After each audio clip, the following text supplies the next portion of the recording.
teman-teman semua, apa kabar? Semoga sehat dan semangat selalu ya.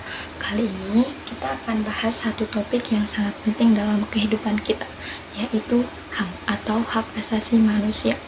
Mungkin kita sering dengar istilah ini dari pelajaran, sekolah, berita, media sosial, atau bahkan dari kasus-kasus viral.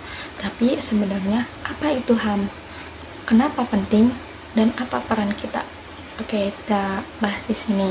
Yang pertama, apa itu hak asasi manusia? HAM atau hak asasi manusia adalah hak dasar yang dimiliki oleh setiap manusia sejak lahir. Hak ini melekat pada diri kita sebagai manusia. Artinya, kita tidak perlu meminta hak ini dari negara, pemerintah, atau siapapun.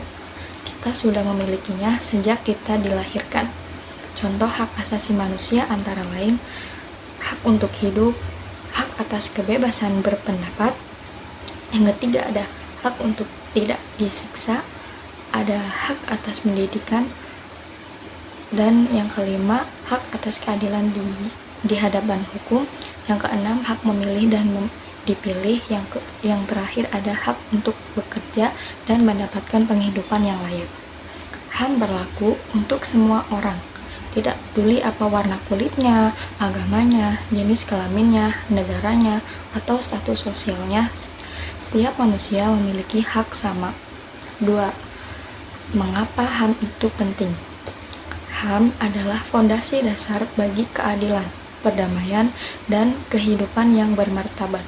Tanpa HAM, manusia bisa mudah ditindas, disakiti, dibatasi haknya, bahkan dicabut nyawanya tanpa alasan yang sah.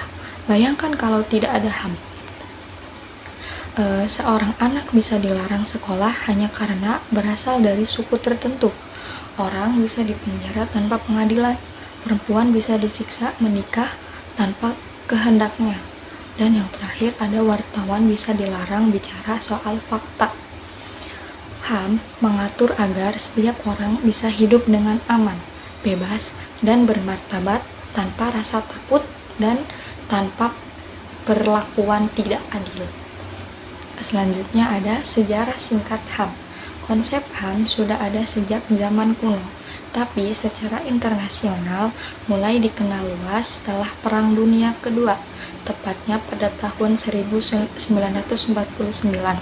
PBB mengeluarkan Deklarasi Universal Hak Asasi Manusia atau DUHAM sebagai respon atas kekejaman yang terjadi selama perang, seperti genosida, penyiksaan, dan diskriminasi rasial. Deklarasi ini menjadi dasar utama semua negara anggota PBB untuk menjunjung tinggi hak-hak warganya. Selanjutnya ada dasar hukum HAM di Indonesia.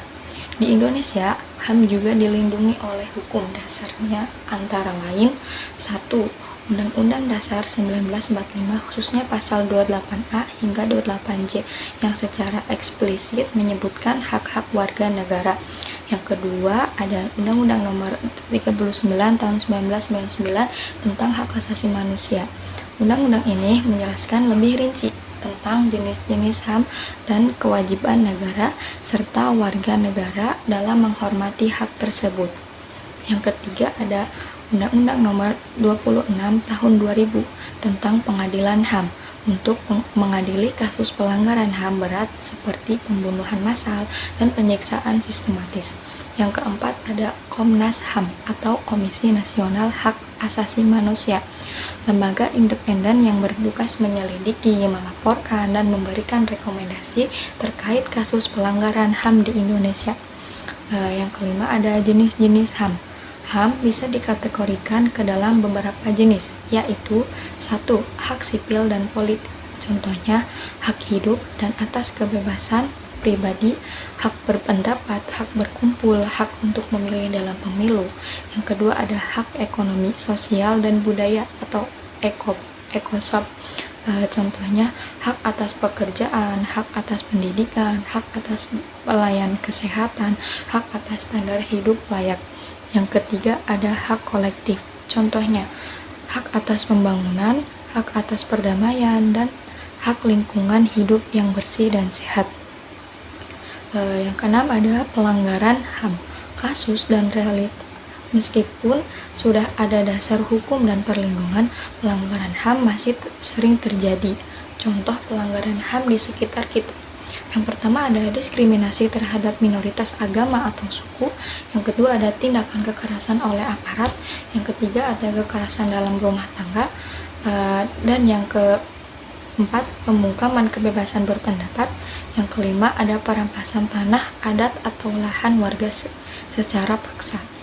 Kasus HAM berat di Indonesia juga pernah terjadi seperti tragedi 1965, penembakan misterius atau Petrus tahun 1980-an, ada kasus Timur dan tragedi Trisakti dan Semanggi, kasus Munir, aktivis HAM yang diracun dalam penerbangan.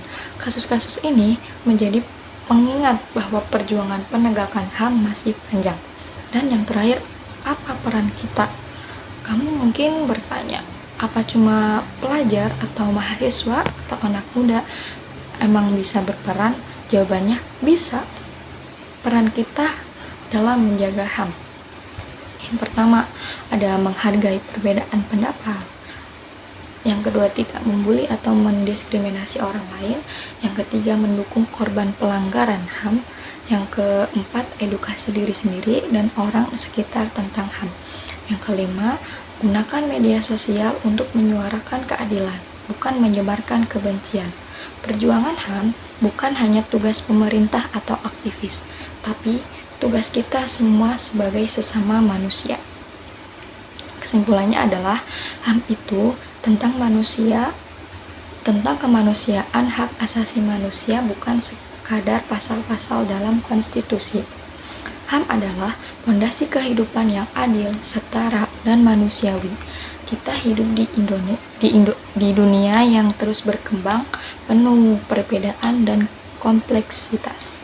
Tapi satu hal yang harus tetap dijaga adalah martabat dan hak setiap manusia. Jadi, yuk kita mulai dari hal kecil, hormati orang lain, sampaikan pendapat dengan santun, lawan ketidakadilan dengan pengetahuan, dan jangan takut membela yang benar. Karena memperjuangkan HAM artinya memperjuangkan kemanusiaan. Terima kasih sudah menyimak materi tentang HAM hari ini. Semoga bermanfaat dan membuka wawasan kita semua. Kalau kalian suka video ini, boleh banget like, share, dan komen pendapat kalian tentang HAM. Sampai jumpa di video selanjutnya. Tetap semangat dan jadi manusia yang menghargai manusia lainnya.